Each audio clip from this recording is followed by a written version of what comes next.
ओम श्री परमात्मने नमः। ओम नमो भगवते वासुदेवाय। ओम श्री कृष्णाय नमो नमः। जेठ मास महात्म्य अध्याय 26 की पावन कथा में हम आज सुन रहे हैं सावित्री सत्यवान की शेष कथा। स्कंद जी ऋषियों से कहने लगे कि हे ऋषियों, व्यास जी युधिष्ठिर से बोले कि हे राजन, तदंतर कुछ समय बीत जाने पर नारद जी का बताया हुआ वह समय आ गया। जो कुछ भी नारद जी ने राजा अशोपति को सावित्री के विषय में बतलाया था, नारद जी की कही हुई वह बात निरंतर सावित्री के हृदय में बनी रहती थी। सावित्री प्रतिदिन समय की गणना कर रही थी। जब वह समय आया तब सावित्री 3 रात्रि का व्रत धारण करके रात दिन एक ही आसन पर बैठी रही और चौथे दिन इस व्रत की समाप्ति करूंगी, उसने ऐसा निश्चय किया। राजा धूमत्सेन अपने पुत्र वधू का दुख साध्य वह नियम सुनकर बड़े ही दुखी हो गए और स्वयं उठकर वह अपनी पुत्र वधू सावित्री के पास आए और यह श्रेष्ठ वचन सावित्री से बोले कि हे राजपुत्री, तुमने ये अति ही कठिन नियम का प्रारंभ किया है।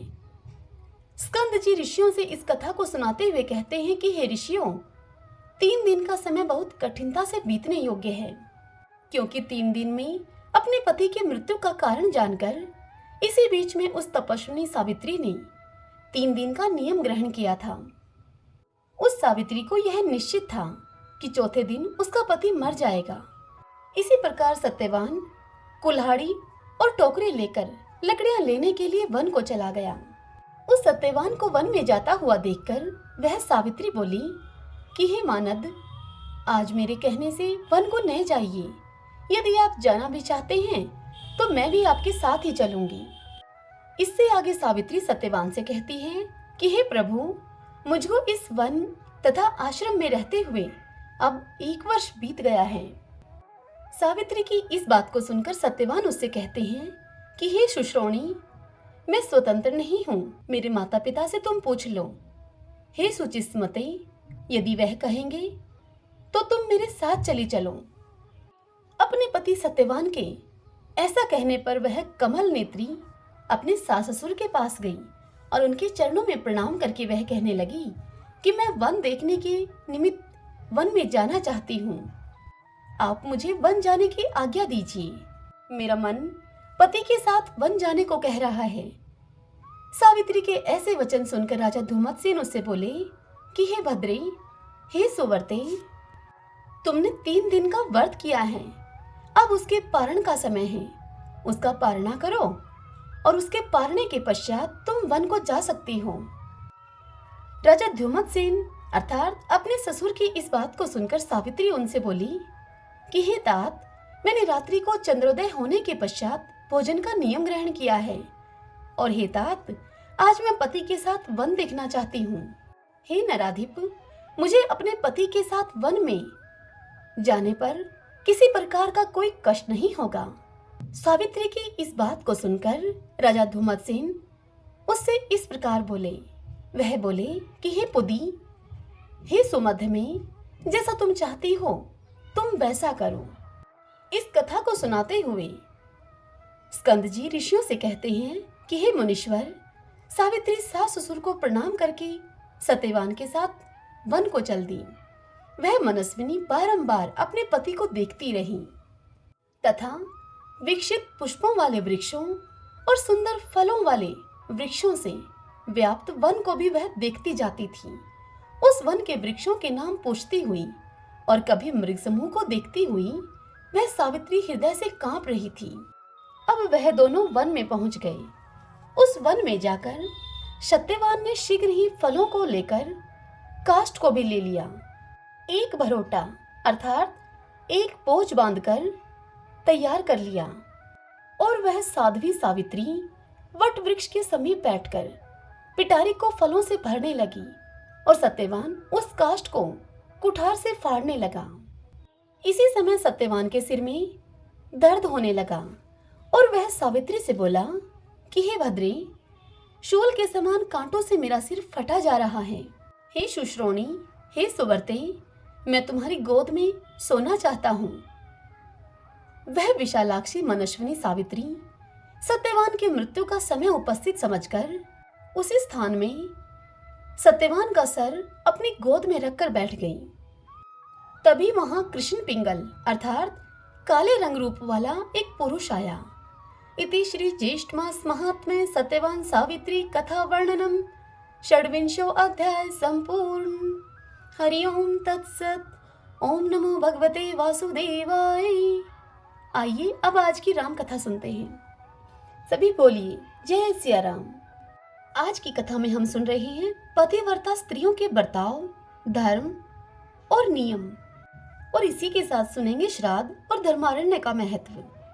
व्यास जी कहते हैं कि जो मनुष्य धर्मवापी में पितरों का तर्पण करता है उसके पितर तब तक तृप्त रहते हैं जब तक कि 14 इंद्र बीत नहीं जाते। यहाँ पितरों की भी पूजा करनी चाहिए।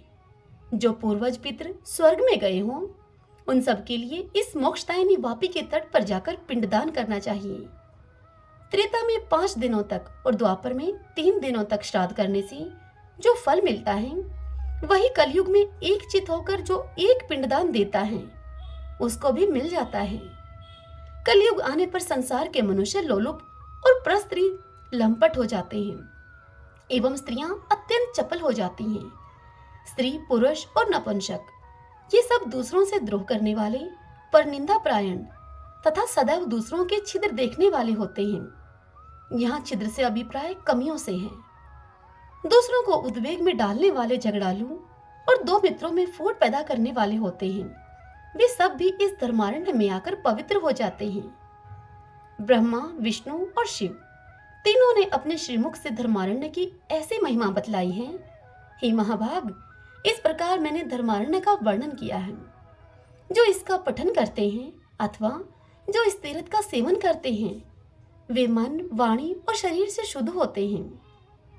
जो पराई स्त्रियों से मुंह मोड़ लेते हैं, कभी भी द्रोह न करके सर्वत्र संबुद्धि रखते हैं, सदाचारी और माता पिता के भक्त होते हैं, उनमें लोभ और चपलता नहीं होती है।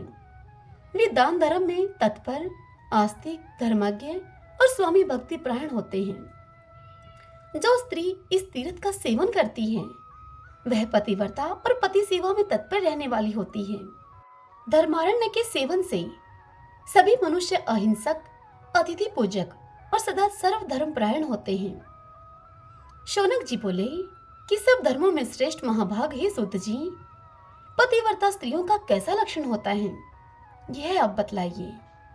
तब सूत जी उनसे बोले, हे ऋषियों, गुरुदेव व्यास जी ने राजा युधिष्ठिर को इस विषय में जो बताया था वही मैं आपको बतलाता हूँ, सुनिए। जिस घर में पतिव्रता स्त्री होती है उसका जीवन सफल हो जाता है। उस स्त्री के अंगों की छाया के तुल्य उसकी कथा भी पुण्य कारक होती है। पतिव्रता स्त्रियां अरुंधति, सावित्री, अनुसुईया, शांडली, सती, लक्ष्मी, सतरूपा, सुनीति, संज्ञा और सोहा के समान होती हैं। पतिव्रताओं के धर्म मुनिवर व्यास जी ने इस प्रकार से बतलाए हैं। पतिव्रता स्त्री पति के भोजन कर लेने पर भोजन करती है, उनके खड़े रहने पर स्वयं भी खड़ी रहती है, पति के सो जाने पर वह सोती है और पहले ही जाग उठती है। स्वामी यदि दूसरे देश में हो तो वह अपने शरीर का श्रृंगार नहीं करती, अथवा यदि किसी कार्यवश पति बाहर जाए तो वह सब प्रकार के आभूषणों को उतार देती है। पति की आयु बढ़े इस उद्देश्य से वह कभी पति के नाम का उच्चारण नहीं करती। वह दूसरे पुरुष का नाम भी कभी नहीं लेती। उसका पति उसको चाहे कितने खरी खोटी बात बोल डाले वह उसे कभी नहीं कोसती। जब स्वामी कहते हैं कि यह कार्य करो तो वह शीघ्र ही उत्तर देती है कि जो आज्ञानाथ, मैंने अभी इस कार्य को पूरा किया, आप यह समझ लें कि कार्य पूरा हो ही गया। पति के बुलाने पर वह घर का कामकाज छोड़कर तुरंत उनके पास दौड़ी जाती है और उनसे पूछती है कि हे प्राणनाथ, किस लिए दासी को आपने बुलाया है? मुझे सेवा का आदेश देकर अपने कृपा प्रसाद की भागनी बनाइए। पतिव्रता स्त्री घर के दरवाजे पर देर तक नहीं खड़ी होती, दरवाजे पर सोती बैठती भी नहीं है। जो वस्तु नहीं देने योग्य होती है उसे वह स्वयं किसी को कभी नहीं देती। पतिव्रता स्त्री को चाहिए कि स्वामी के लिए पूजन की सामग्री बिना कहे ही जुटा दे। नित्य नियम के लिए जल, कुशा, पत्र, पुष्प, अक्षत आदि प्रस्तुत करें और पति की प्रतीक्षा में खड़ी होकर जिस समय जो वस्तु आवश्यक हो वह सब शीघ्र बिना किसी उद्वेग के अत्यंत प्रसन्नता पूर्वक प्रस्तुत करें। स्वामी के भोजन से बचे हुए प्रसाद स्वरूप अन्न और फल आदि को अत्यंत प्रिय मानकर ग्रहण करें। सामाजिक उत्सवों का दर्शन तो वह दूर से ही त्याग दें। पति की आज्ञा के बिना वह तीर्थ यात्रा को और विवाह उत्सवों को देखने आदि के लिए भी न जाए। यदि उसके पति सुख से सोए हों, सुख से बैठे हों या स्वेच्छानुसार किसी कार्य अथवा विचार में रम रहे हों, तो कार्य में विघ्न आने पर भी उन्हें कभी न उठाए। रजस्वला होने पर वह 3 रात तक पति को अपना मुंह न दिखाए। जब तक स्नान करके शुद्ध न हो जाए वह तब तक अपनी आवाज भी पति के कानों में न पड़ने दे। भली भांति स्नान कर लेने पर सबसे पहले पति के ही मुख का दर्शन करें, दूसरे किसी का नहीं। अथवा पति देव उपस्थित न हो तो मन ही मन उनका ध्यान करके सूर्य देव का दर्शन कर ले। पति की आयु बढ़ने की इच्छा रखने वाली पतिव्रता स्त्री हल्दी, कुमकुम, सिंदूर, काजल, चोली, पान, मांगलिक आभूषण, केशों के श्रृंगार तथा हाथ और कान आदि के आभूषण अपने शरीर से कभी अलग न करें। पति से द्वेष रखने वाली स्त्री से पतिव्रता नारी कभी बातचीत न करे, कभी भी अकेली न रहे और नंगी होकर न नहाए। ओखली, मूसल, झाड़ू, सिलवटा, चक्की और देहली पर सती स्त्री कभी न बैठे। पति के सम्मुख दृष्टता न करे। जहां जहां पति की रुचि हो वहां वहां उसे भी प्रेम रखना चाहिए। स्त्रियों के लिए यही सबसे उत्तम व्रत, यही महान धर्म और यही पूजा है कि वह पति की आज्ञा का उल्लंघन कभी न करे। नपुंसक, दुर्दशाग्रस्त, रोगी, वृद्ध, सुस्थिर अथवा दुस्थिर कैसा भी पति क्यों न हो उसका, उस पति का वह कभी भी उल्लंघन न करे। वह लोहे के बर्तन में भोजन न करे। यदि उसे तीर्थ स्थान की इच्छा हो तो वह प्रतिदिन पति का चरणोदक पिए। उसके लिए शंकर और भगवान विष्णु से भी बढ़कर उसका पति ही है। जो स्त्री पति की आज्ञा का उल्लंघन करके व्रत और उपवास आदि का नियम ग्रहण करती है वह पति की आयु को हर लेती है और मरने पर नरक में जाती है। जो नारी पति की कोई बात कहने पर क्रोधपूर्वक उसका उत्तर देती है वह गांव में कुतिया और निर्जन वन में सियारिन होती है। स्त्रियों के लिए एकमात्र यही सर्वोत्तम नियम बताया गया है कि वह प्रतिदिन अपने पति के चरणों की पूजा करके ही भोजन करे और दृढ़ निश्चय पूर्वक इस नियम का पालन करें। पति से ऊंचे आसन पर कभी न बैठे, दूसरे के घर में न जाए और कड़वी बातें कभी मुंह से न निकाले। गुरुजनों के समीप जोर से न बोले और न किसी को पुकारे ही। जो खोटी बुद्धि वाली स्त्री अपने पति का साथ छोड़कर एकांत में विचरती है वह वृक्ष के खोखले में सोने वाली क्रूर उल्लू की होती है। जो दूसरे पुरुष की ओर कटाक्ष से देखती है वह ऊंची आंख वाली हो जाती है। जो पति को छोड़कर अकेली मिठाइयां उड़ाती है वह गांव की विष्ठाभोजी सोकरी या फिर चमगादड़ होती है। जो हुंकार और त्वंकार करके अर्थात पति के प्रति अनादर सूचक वचन कहकर अप्रिय उससे भाषण करती है वह गूंगी होती है। जो सोच से सदा ही ईर्ष्या रखती है वह खोटे भाग्य वाली होती है। जो पति की आंख बचाकर किसी दूसरे पुरुष को निहारती है वह कानी, विकृत मुख वाली अथवा कुरूपा होती है। पति को बाहर से आते हुए देखकर जो तुरंत उठकर पानी और आसन देती है, पान का बीड़ा खिलाती है, पंखा करती है, पांव दबाती है, प्रिय वचन बोलती है और पसीना आदि दूर करके प्रीतम को संतुष्ट करती है, उसके द्वारा तीनों लोग तृप्त हो जाते हैं। पिता, भाई और पुत्र ये सब परिमित नपीतुली वस्तुएं प्रदान करते हैं, परंतु पति अपनी पत्नी को अपरिमित दान करता है। इसके दान की कोई सीमा नहीं होती। ऐसे पति का कौन ऐसी स्त्री है जो पूजन न करे। पति ही देवता है, पति ही गुरु है और पति ही धर्म, तीर्थ एवं व्रत है। अतः स्त्री सब कुछ छोड़कर एकमात्र पति की पूजा करे। कन्या के विवाह काल में ब्राह्मण लोग यह प्रतिज्ञा करवाते हैं कि तू पति के जीवन और मरण में उनकी सहचरी होकर रहे। जो शमशान में जाते हुए स्वामी के शव के पीछे पीछे घर से सती होने के लिए प्रसन्नता पूर्वक जाती है उसे पग पग पर अश्वमेध यज्ञ का फल प्राप्त होता है। जिस प्रकार सांप पकड़ने वाला मनुष्य सांप को बलपूर्वक बिल से बाहर निकाल लेता है, उसी प्रकार सती स्त्री अपने पति को बलपूर्वक यमदूतों के हाथ से छीनकर स्वर्ग में ले जाती है। पतिव्रता स्त्री को देखकर यमदूत भाग जाते हैं। सूर्य भी उसके तेज से संतप्त होते हैं और अग्निदेव भी उसके तेज की आंच से जलने लगते हैं। पतिव्रता का तेज देखकर संपूर्ण तेज कांप उठते हैं। अपने शरीर में जितने रोए हैं उतने करोड़ अयुत वर्षों तक वह पति के साथ स्वर्ग सुख भोगती है और विहार करती है। संसार में वह माता धन्य है, वह पिता धन्य है और वह पति भी धन्य है, जिनके घर में पतिव्रता स्त्री शोभा पाती है। केवल पतिव्रता नारी के पुण्य से उसके पिता, माता और पति, इन तीनों कुलों की तीन तीन पीढ़ियां स्वर्गीय सुख भोगती हैं। दुराचारणी स्त्रियां अपना शील भंग करने के कारण माता पिता और पति तीनों कुलों को नरक में गिराती हैं और स्वयं भी इहलोक और परलोक में दुख भोगती हैं। पतिव्रता नारी का चरण जहाँ जहाँ धरती का स्पर्श करता है वह स्थान तीर्थ भूमि की भांति मान्य है। वहाँ भूमि पर कोई भार नहीं रहता, वह स्थान परम पावन हो जाता है। सूर्य भी डरते डरते अपनी किरणों से पतिव्रता का स्पर्श करते हैं। चंद्रमा अपने को पवित्र करने के लिए ही उसका स्पर्श करते हैं। जल सदा पतिव्रता देवी के चरण स्पर्श की अभिलाषा रखता है। वह जानता है कि पतिव्रता गायत्री देवी के द्वारा जो हमारे पाप का नाश होता है उसमें उस देवी का पातिव्रत्य ही कारण है। पातिव्रत्य के बल से ही वह हमारे पापों का नाश करती है। क्या घर घर में अपने रूप और लावण्य पर गर्व करने वाली नारियां नहीं हैं? परंतु पतिव्रता स्त्री भगवान विश्वेश्वर की भक्ति से ही प्राप्त होती है। गृहस्थ आश्रम का मूल भार्या है, सुख का मूल कारण भार्या है, धर्म फल की प्राप्ति तथा संतान वृद्धि का कारण भी भार्या ही है।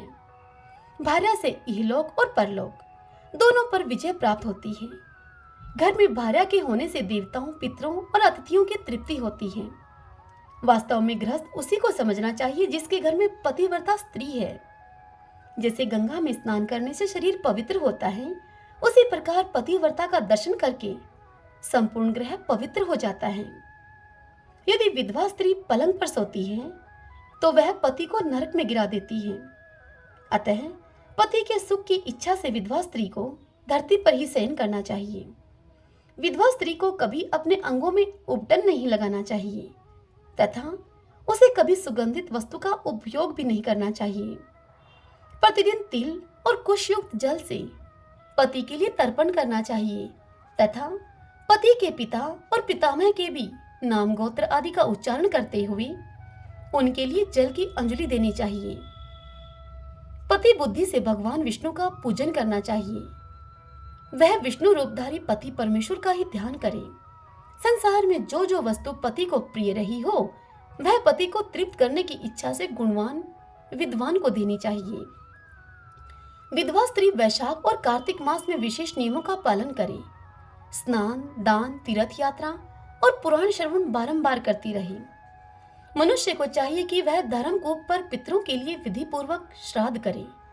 श्राद्ध में मनुष्य जो भूमि पर अन्न बिखेरते हैं उससे पिशाच योनि को प्राप्त हुए पितर तृप्त होते हैं। जिनके स्नान वस्त्र से पृथ्वी पर जल गिरता है उनके उस जल से स्थावर योनि को प्राप्त हुए पितर तृप्त होते हैं।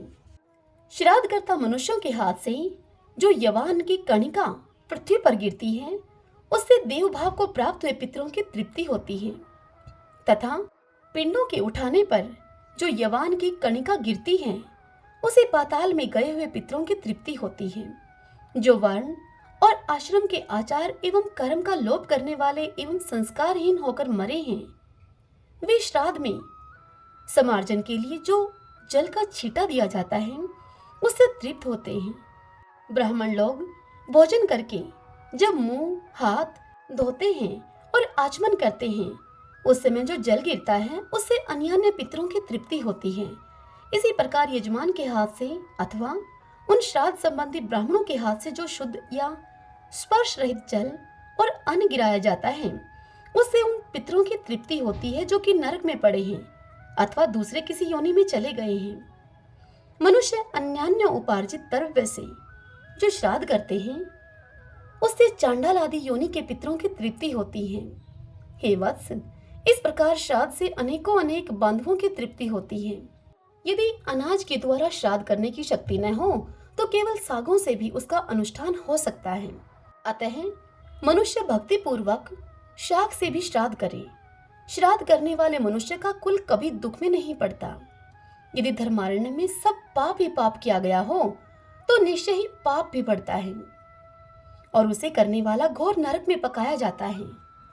जैसे पुण्य वैसे पाप, धर्मारण्य में किया हुआ सब शुभाशुभ कर्म अवश्य वृद्धि को प्राप्त होता है।